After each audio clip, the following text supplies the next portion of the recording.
Hi, welcome to Reserved for You. I am your host, Miss Gina. Thank you for taking the time to sit with us today. So, as you can see, I'm a little bit more comfortable, and I want you to get comfortable too. Grab you a snack and your favorite beverage, and I want you to just sit and chill and, lean into this conversation. I am very excited to introduce to you all my next guest. So, with that being said, let's get into it. Today's guest is someone whose life has been defined by service, encouragement, and a genuine passion for helping others become their very best. Chana Thomas began her healthcare journey in 1997 as a licensed practical nurse, or LPN, before later earning her registered nurse credentials. Throughout her career, she served in clinical, leadership, and management roles, including director of nursing. Yet, no matter the title, her heart has always remained with caring for others, especially the elderly, whom she considers one of our greatest treasures. Her passion for people didn't stop with nursing.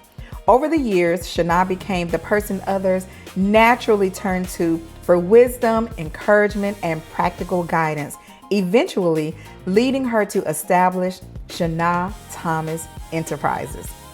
She has empowered women navigating life transitions such as grief, divorce, and empty nesting. Her message is simple but powerful. Your best life isn't behind you, it's waiting for you to step into it. Beyond her professional accomplishments, Chana is a proud mother of three remarkable daughters, a woman of faith, and someone who believes her greatest achievement is raising women who love the Lord, value family, and walk confidently in who they are. One of the scriptures that anchors her life is Romans 8:38 and 39, a reminder that nothing can separate us from the love of God. It's a truth that shapes the way she serves, leads, and lives her life daily.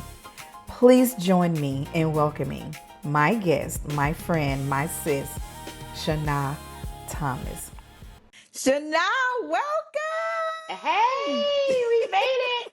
We made We made it back. We are it. back on the platform because we tried this earlier this year and life was doing, it was The most. handling its It was, business being ghetto. yes, ma'am. But we are here. I'm so excited to have you here. Thank you so much for making time to come on here, and we're just going to have conversation. Absolutely. I'm ready.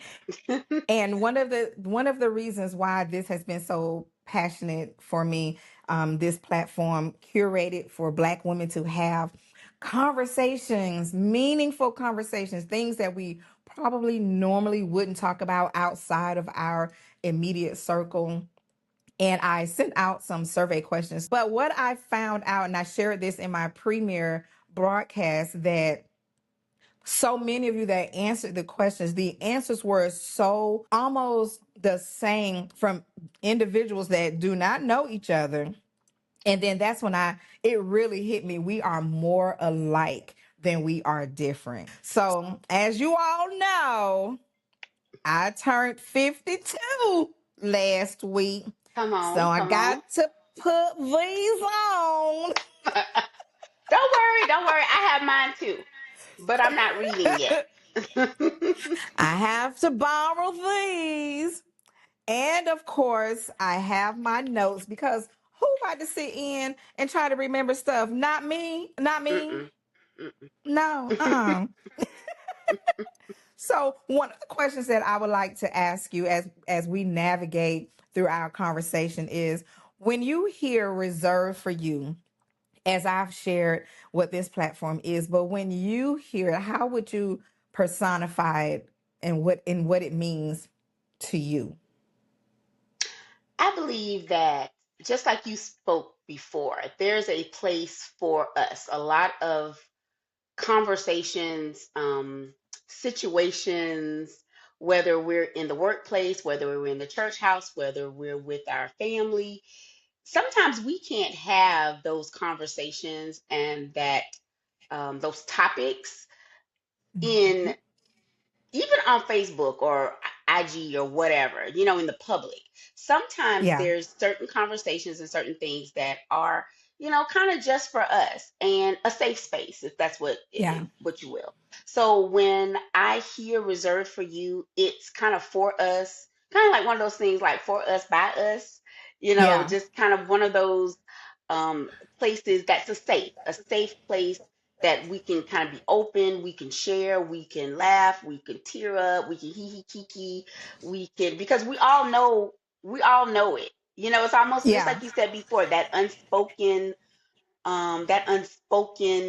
conversation, or Yeah. those unspoken subjects that we don't get to talk about with our coworkers, or even people that we think are kind of close to us, maybe of a Yeah. different demographic or a different age group. It's almost like the same people that are premenopausal, perimenopausal, um, kind of over 50, maybe have some transitions with things, whether it's family, like empty nesters, or learning how to transition life on your own, maybe after a divorce, or a new job, or a new career choice.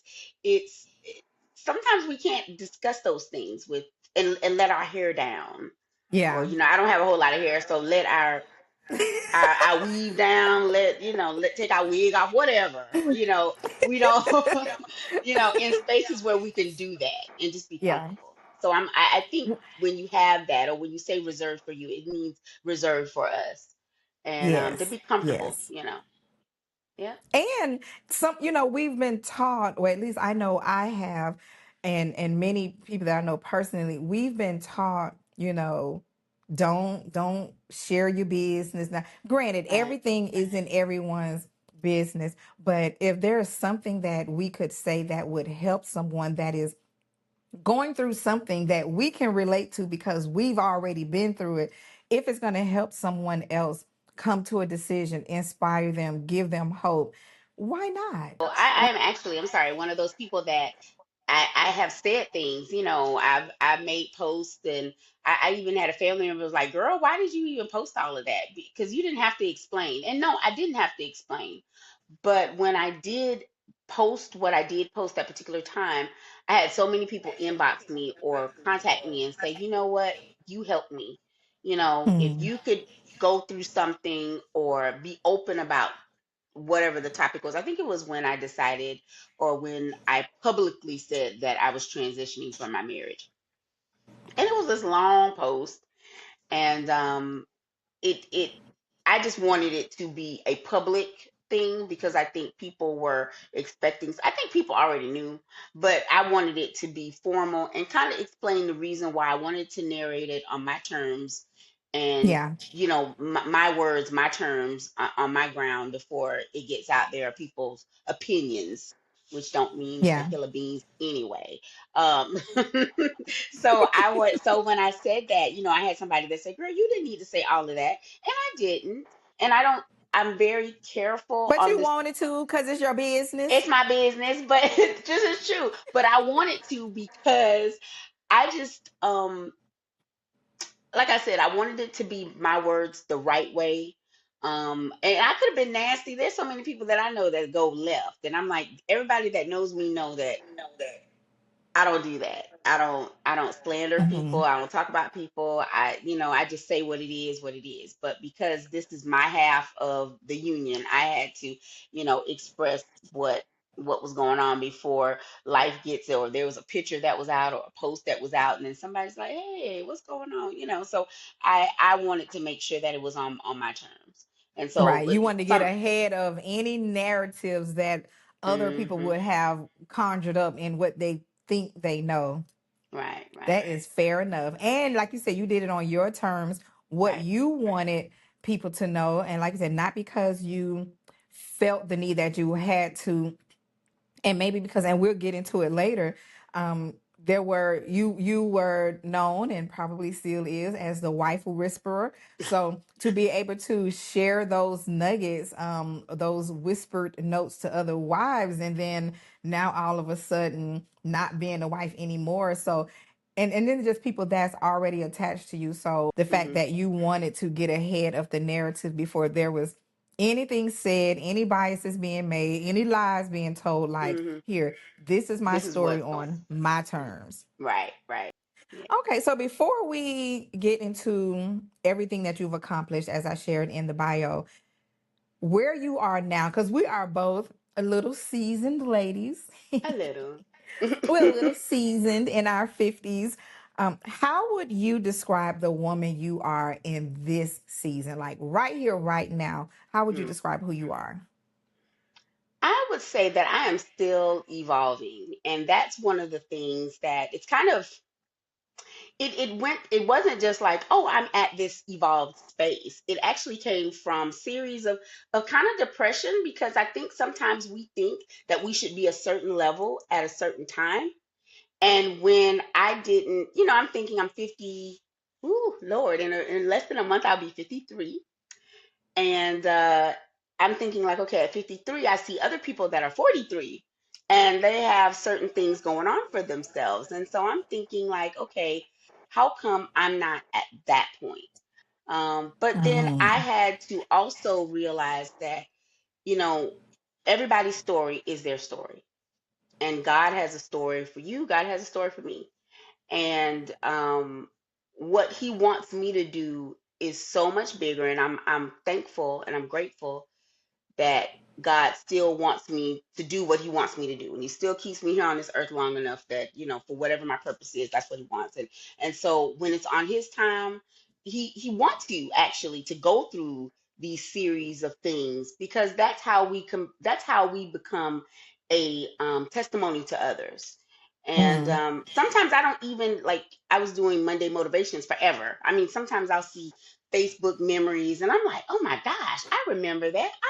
Lord, what was yeah. I talking about? Or I listen to it and I'm like, that is good. Shana said Yeah. something good today. Let me listen to Shana. Shana was good today. So I still hear those, and I took a break for a while. And then I started doing it again. And then I have my crew, my main people every Monday. They're like, I be waiting for it. I be waiting for it. So I have people that I've touched, and even if it's one person that I've allowed to change their way of thinking, or maybe Yeah. want to push in their purpose a little bit more, then I'm grateful, and I know that's what God wants me to do. So I think, and to answer, just to finally answer your question, it's a series of it's a series of evolving, and I think I'm still Yeah. evolving. I think if God allows me to live another 20, 30, 40 years, that I'd be so happy. But I just want to be able to do what He actually says He wants me to do. Yeah. And now that my kids, I'm about to be an empty nester, I feel that I have more headspace and more time to do that. That's good. Now, as we often say and talk about, even in our small talk, life has a way of taking us down roads we've never expected. And for both of us, we've both Mm, been down the road of divorce.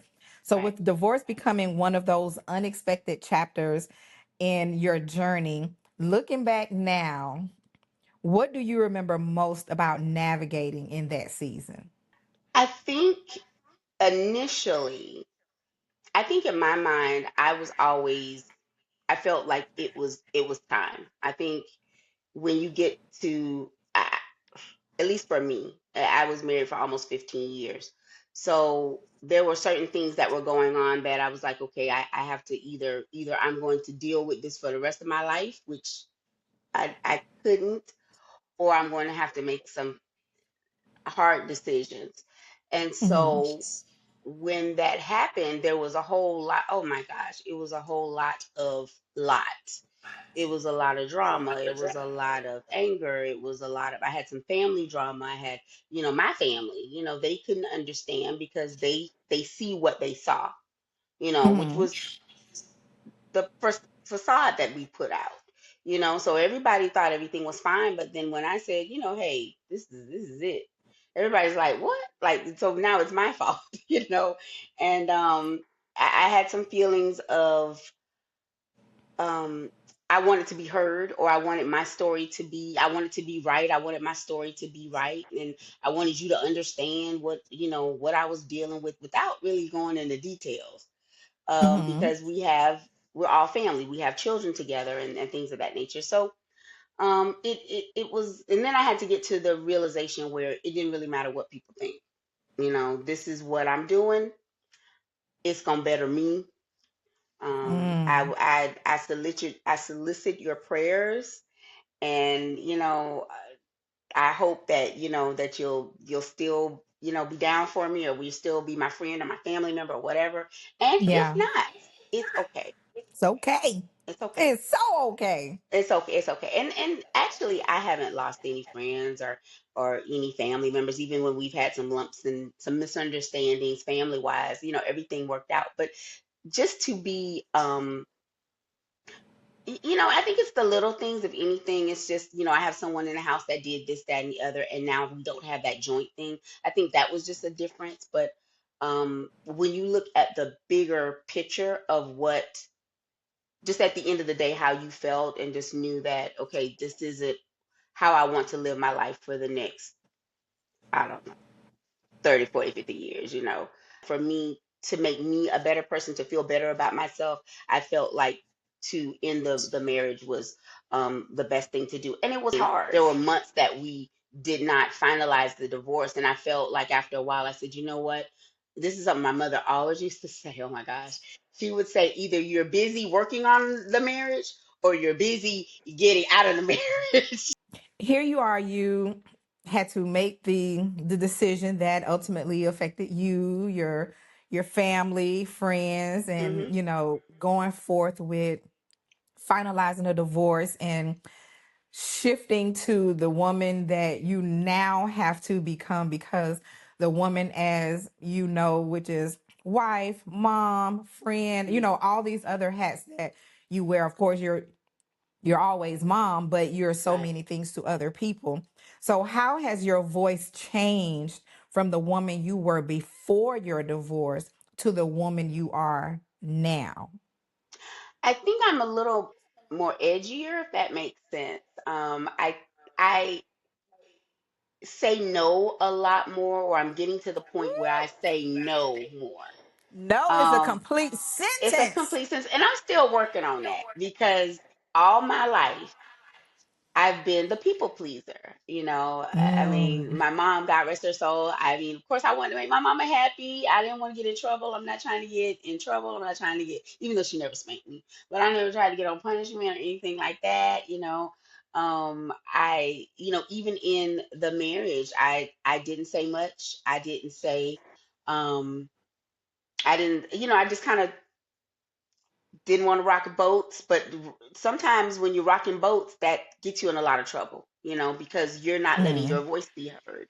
So 'Cause- now my honey hears it. We go at it. Do you hear me? Because I'm going to say what I have to say, and he's going to say what he has to say, and we're going to meet in the middle, and we're going to move on. So basically, saying no more, and not being afraid, not just saying no, but not being afraid of what other people feel about you saying no. yes, yes, because guess what? The world is not going to end because you said no. Right. Like no, no doesn't mean that you don't love the person. No doesn't Mm-mm. mean it means exactly what it is. I'm unavailable to do that, or I don't want to do that, or that doesn't fit into what or it's just no, no is a whole complete sentence. It's not the end of the world. Yeah. No one likes to be told no. I No. mean, we're human.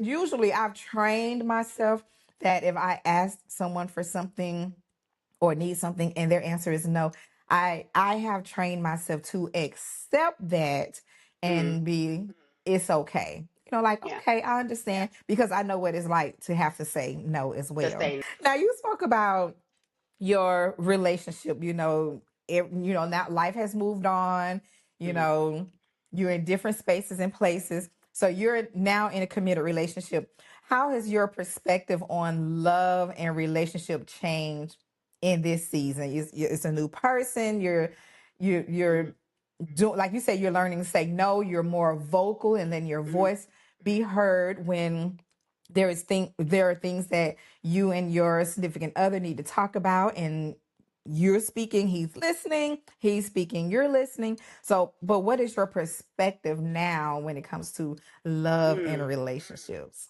Oh, Lord. I think it's funny that when I was married, we know that when we're married, in theory, we're supposed to think about the other person, and we're supposed to um think about their history or their things or whatever, and look at the whole person, and I mean, I think that's what we were taught, but I don't think we honestly do that. I think a lot of times when we're married, we're like, okay, we're married now. This is my man, and it's about me and my feelings. And I did not realize now that I pray more about Mm, him and making him a better person, or asking God to, I'm not saying making him be a better person, but asking God to reveal and to bring out the best in him. If something happened to him and he made the best, he became a better person out of whatever happened, but that meant sacrificing your relationship with him, like you wouldn't be with him anymore. Would you be okay with that? And I feel now that I love someone or care about someone so much that your best is my priority, if that makes sense. wow. Your That best is my is absolutely my makes sense. is my priority. So even if that means that your best and you're gone on and you be the best for somebody else, like, would I cry, I'd be so upset.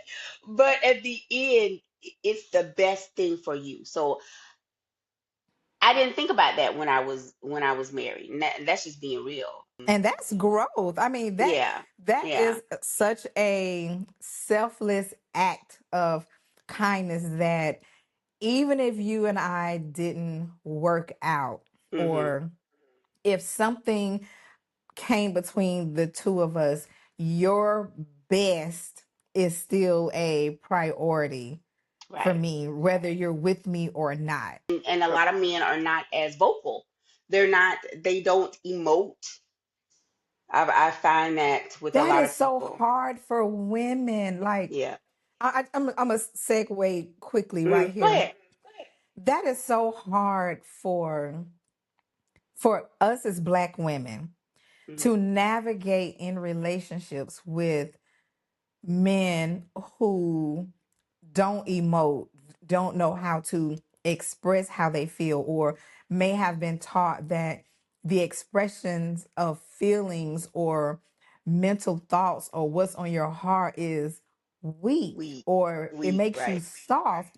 Why do you think Black women are the most unprotected when it comes to relationships with our Black men? And generalizing black women. We're the ones that do it, that has done it all. We've been the single moms, or we've have it's not a whole lot of black men for some people in the family. Um, for whatever reason. Some people are raised by their grandparents. I was raised by my grandparents, actually.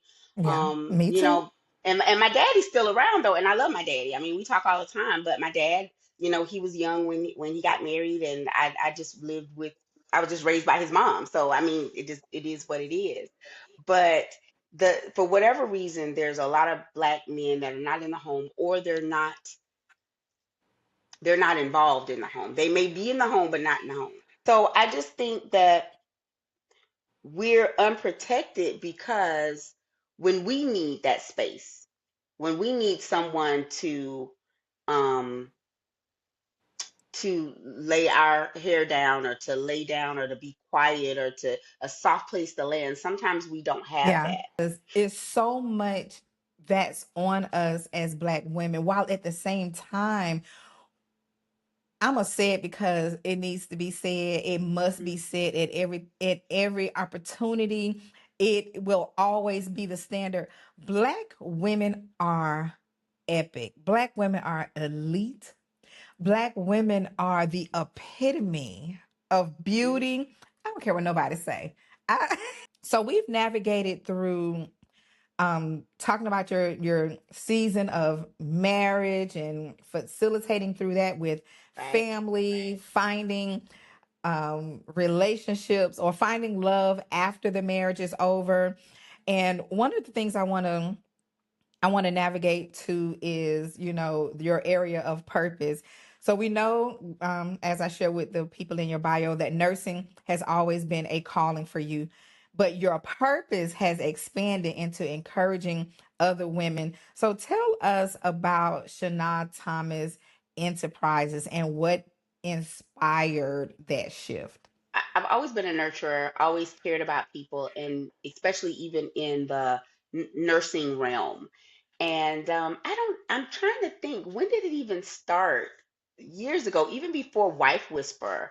Every time I try to put this entity down, I tried to do other things. Mm. It never, ever gave me fulfillment, and to the point where other people say, I look for you. I think I just went on Facebook and just started talking about positivity. And people said, oh, do more about that, you know. And then I ended incorporated Wife Whisperer because I had a situation in my marriage that I felt would be helpful to other wives, and it was. And it's still, I had someone inbox me the other day and was asking me a question. I said one day I'm going to actually, I asked them, could I post it? Not their name or whatever, but I still have people that ask me questions and what do I think, and that kind of thing. You have to share your gift, and I will say this, and I'm gonna make sure that this stays in our conversation. You said you're waiting on clarity, and Hmm. you want clearer vision, and I just believe that God has shown you that in one way or another. And it's now on you to put action behind it, because you said, even for Shana Thomas Enterprise, no matter what you've tried doing, all the other things you've tried doing, you come back to this. Hmm. So if you keep coming back to it, then there's something there to start from. Honey, Absolutely. I feel like I am the queen of starting with nothing. Okay.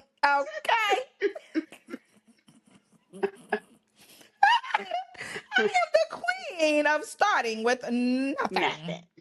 Nothing but a vision, okay? And like putting it out there, and as one or two things is gonna happen. Either it's going to work, or you're gonna have to pivot. See, I'm not gonna say it's not. I'm not gonna say either it's gonna work or it's not.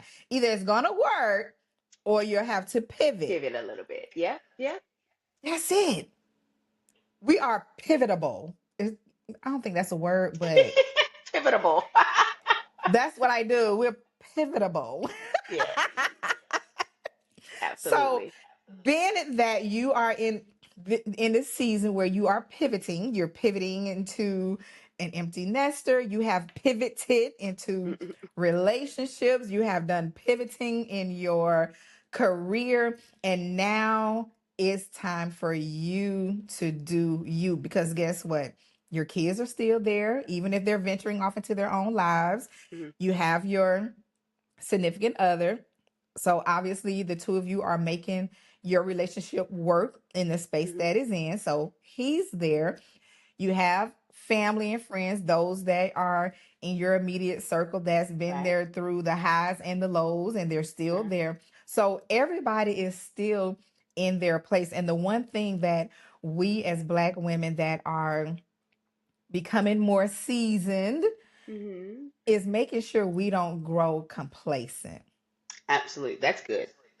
That's good. Making sure we don't grow complacent in slowing down, because we've been on, and I say we collectively because we've been on Zoom, been on the go, figuring things out, Hmm. making it work, learning how to bring two ends together. Some way, somehow, we We have figured it out. learned how to become the MacGyver in our lives. So it's like, okay, now we're here and we're blossoming to our 50s, and it's at the next what phase or the next what stage. And it's like, now is the time to just completely do it unafraid. So it's like we have, I don't really like to use the word fail, but for all the other things in our lives that have not worked out up to this point, we are still here. Mm-hmm. That's We are right. still here. And I know I have had a lot of things that have not worked out. I've had to shift. I've had to leave. I've had to lose it all. I've had to work back from the bottom and still here, still survive. I thank God for his grace, his extension of grace, placing people in my life that wanted to help. Right. Had seasons of silence when there was no ear, there was no back to lean on, where my back literally was against the wall, where I had no choice but to depend on him. We have Right. enough stuff in our survivor kit where if something doesn't work, we know how to get through it because we've been there and We're so done that. And as resilient. long as Yeah. we're still living life and we still having seasons, Mm-hmm. thank God that the things that we've gone through and we've learned the lessons that we've needed to learn. We've had the hiccups, the uh-ohs, we got the t-shirt and the hat. Right. Now we know how to move a little bit better. Mm-hmm. We take no with grace. Right. Somebody, hurt us or disappoints us, we know how to move and navigate through, getting over that because we've had somebody to treat us maybe worse than that. So if you are at a space where I may not know which area to start, but I've got to start Somewhere. somewhere. But your voice is needed in that space, and I know what it's like. As I said earlier, to start with nothing. I tell people all the time, when you're in social media spaces where you're lending your voice or people have to see you, you have to become numb to the numbers because you Right. said it earlier. Even if you're reaching one, Right. if you're Mm-hmm. reaching one person. And I Right. think in the last time we got together, I'm not married anymore. And I know you're not married anymore, but I still think that brand is still needed. I still keep thinking how to because I was looking at some things out because when I was in it, I was like, okay, I'm gonna trademark it. I think someone used it before and then someone abandoned it. So I said, I'm gonna pick it up anyway. Um, and then when I got divorced, I didn't think about it anymore. But I want to I was at a point where I had to kind of go through it myself, like my own little, I don't know, period of Yeah. like how can I make this work? Because you're not the only person that said even now people need that. Whether it could be people that are still married and they're committed to it, or people that Mm-hmm. are getting out of it and how they can be a stronger woman out of it because you don't lose Mm-hmm. your identity. Yeah. Because I told my cousin one time, she said something about because I told her that I was divorced and I haven't spoken to her in a long time. And I said, well, I said, I'm with someone now. I said, but you know what? I'm the marrying kind. And she said, what does that mean? She said, girl, what does that mean? I said, meaning that I believe that we all in one, if people say they don't ever want to be a wife, I'm not going to say that they're telling a story, but I think we all have um, that desire to be a helpmeet to someone else. Yeah. Yeah.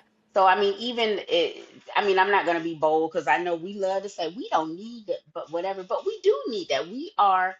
We're women for a reason. We want to be a helper.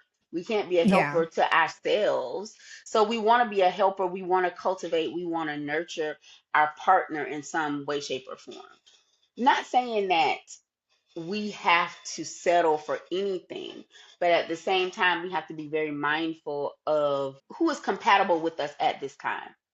Yes. Because we're not, I mean, Yes. I was just telling that to my daughter today because she was saying something about how how she sees relationships. She'd say, oh well, I wouldn't take blank, blank, blank, blank. I said, well, darling, you're 18 years old. There are lots of most 18-year-olds are single. I said, but I'm 53 and there's not a lot of 53-year-olds that are single. I said, so you have to kind of, when you go with another person that's 50 something years old, now I have, I wouldn't say baggage, I've had experiences. So I've had Yeah. experiences, you've had Yeah. experiences.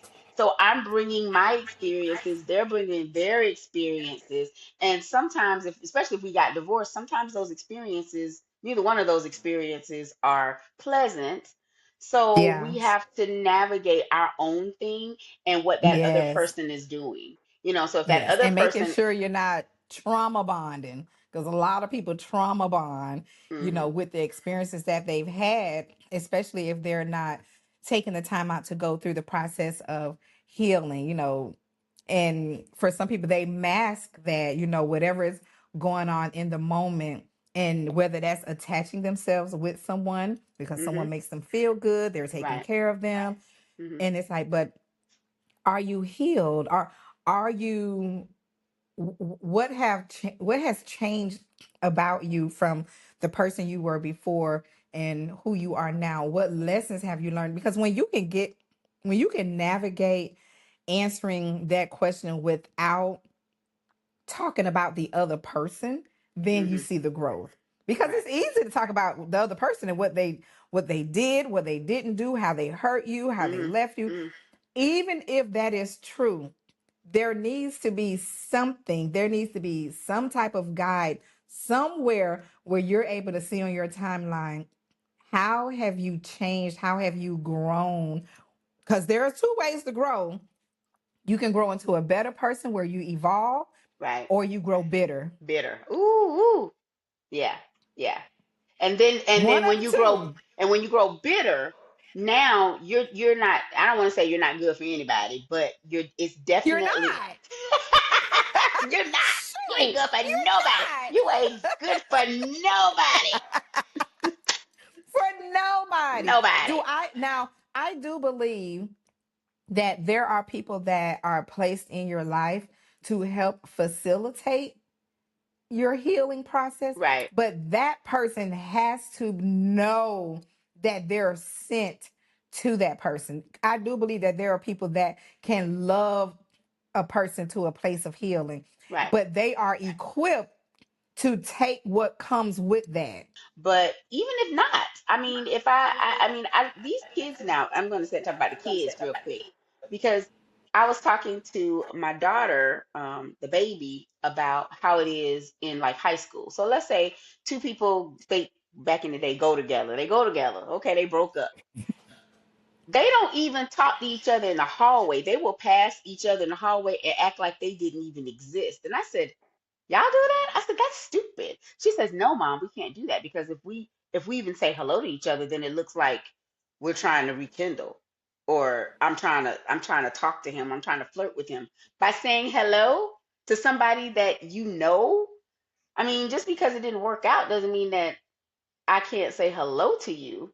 I said, But that's they just don't so understand weird. that I yet. said, that's just so weird. But we didn't do They're that when raised. we didn't do that They're when we were raised. kids. Yes, we We did. You did? broke up with somebody. You all did not talk because 9 times out of 10, your ex boyfriend was gonna be with somebody else within the next week or two. It was Oh, always that is true. That is they true. always moved on, and then the new girlfriend don't like the old girlfriend, and they don't even know each other. Didn't have Right. any beef before the guy became the common denominator, and now that somebody's new, then all of a sudden the new girl don't like the She ex don't girl. like the So ex-girlfriend. So I guess that is true. Maybe I just didn't think about it, or maybe I had situations where I was just friends with everybody. we absolutely can go on and on and on because it's just one is always a good time talking to you. I love your stories. I love what you bring to Black women and probably to all women in the space Oh, that you occupy. The way you show up, and you're true to yourself. Like the very first question, your answer was you're evolving. So you haven't said I've evolved, and because then my follow question would have been into what? into You know, what? Tell me. Where do you land? tell me. Where do you land? I don't know. It's So still going. I would so I think evolving Uh, is a good word. And I think, especially, where I am now, one of the things I try to keep my mindset out of, because I will be honest, I sometimes habitually find myself on the hamster's wheel of the past. Oh. What didn't work out? Hmm. Oh my gosh, I lost so much time. Why didn't I do certain things in my 30s and in my 40s? So a lot of times I spend my thought process on the hamster's wheel of of the past, and now I'm training my mindset. Now I can't, because there's nothing that I can do to go back in the past to change anything. Right. I can't change anything of the past. Mm-mm. Nothing. Are there things that you can correct? You can correct some things, Mm. but you can't go into the past to correct And it. redo it. You can Nope. Mhm. you can correct it now, whether it be your attitude, your thought process, what you say, how you say it, what you think about. And that's where I find myself at right now. When I catch myself, I go, nope, you're right here. What are you going to Right. do now going forward? Because if we find ourselves constantly reflecting on the past, is there a way to measure things in order to identify if you're growing or not? Yes, you have to navigate into some things of what you used to say or how you used to think. And I get that. It's like, I would say, the families that started with the height line in the family home when the Right. child was 2 feet, 3 feet, and then they have a way of going back down memory lane to be like, Hmm. okay, you once were here, now you're here, so you've reached the capacity of where your growth is going to stop. So if we're not putting memorial stones of things that we're working on that we believe God has placed in our heart to do, what would we have to reflect back on to say, okay, I've come this far? But if I Right. stay stuck in what happened 2 or 3 years ago, my progress is only going to be 2 or 3 years ago. And there have been many times since I have been stuck for so long on something that happened to the past. And it's like I had to Wow. get a bolt, like, you have got to snap out of this and Hmm. into something, because the years, God's willing, is going to keep. And it's like, what are you going to happen when you no longer have the strength that you have now? Or, I mean, granted, there are things that we can work on as far as our mobility and Right. and Right. muscle and keeping strong physically, but if you're not exercising that emotionally, mentally, you're going to keep going nowhere fast. And It's that true. is my hope for Black women, especially those of us that are in the 40 and 50 plus community, that we've had enough traction in life at this point to know the highs and lows, the seasons of life, the things that we have survived. We have enough in our survivor kit to move forward and say, you know what, let me do something I've never done for myself before. I've taken Right. care of everything and everybody, whether it be kids or in a marriage or running a business or Right. in the marketplace.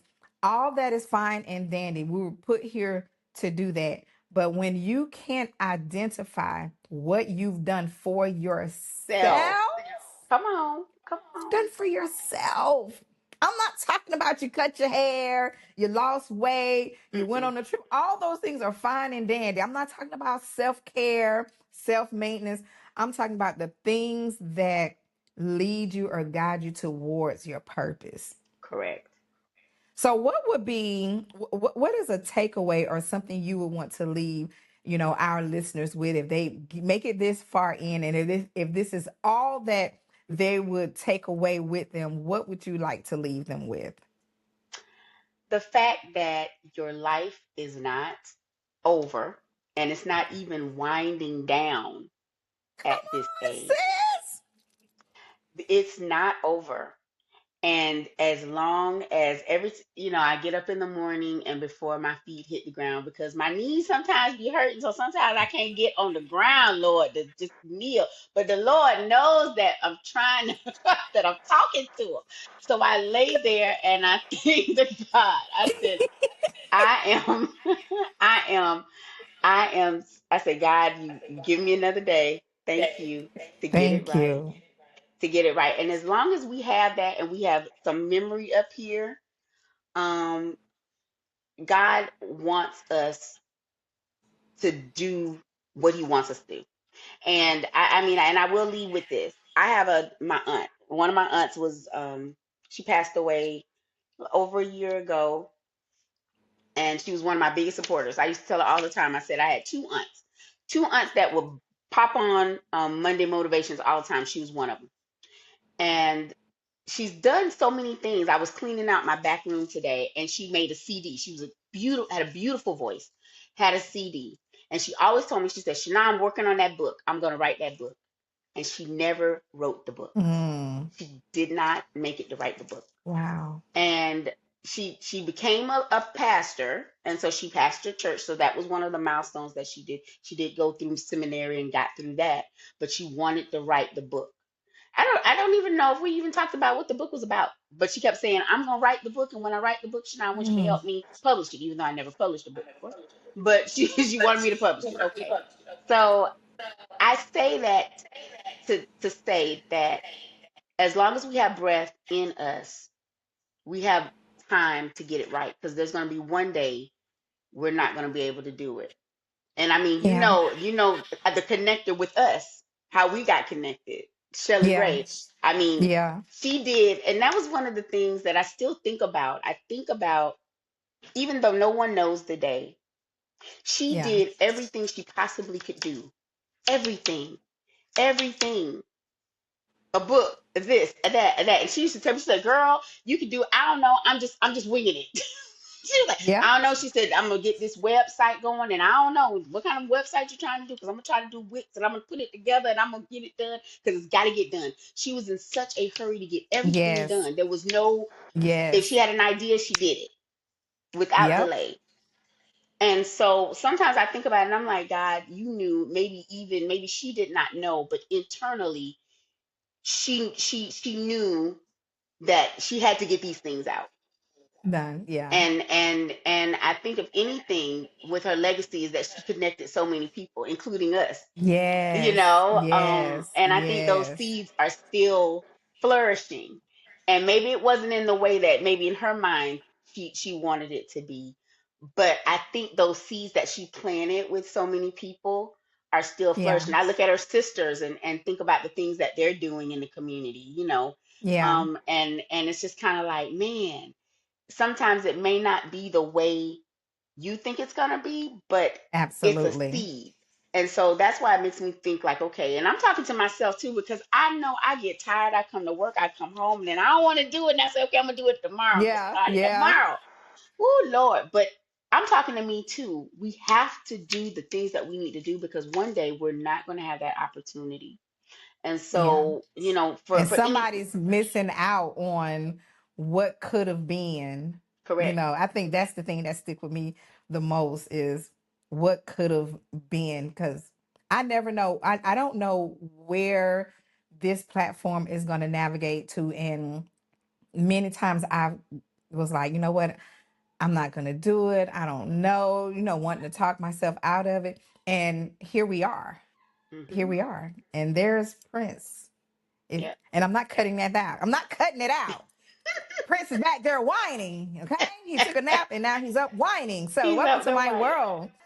Y'all, we are Black women with dogs. With dogs. Okay. That's a podcast in itself, because honey.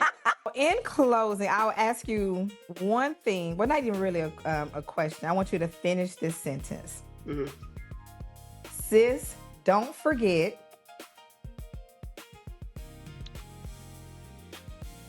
To spend time with you and do things for you.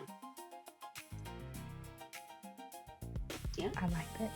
Sis, don't forget to spend time with With you you. Do things, yeah, and do things for you. for you. So, with all of this being said, thank you so much. Thank you for going through all the bloopers.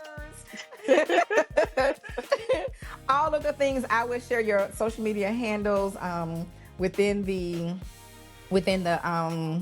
video, and I also include it on YouTube and all the spaces where I will upload it. So Shana, thank Thank you. you. Thank you. Thank you so much for allowing me to come. I love you. I love you. I'm so happy. Thank you.